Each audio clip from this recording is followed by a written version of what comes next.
Доброе всем утро. Сегодня 26 марта 2023 года. Воскресенье. Город Харьков. На улице +7.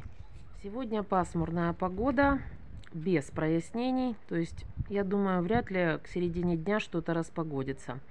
Очень сильный ветер, холодный, пронизывающий сейчас.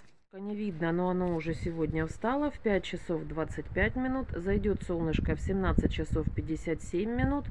Долгота дня сегодня 12 часов 32 минуты. Ну вот, я думаю, вы увидите на камеру. У нас очень сильный ветер.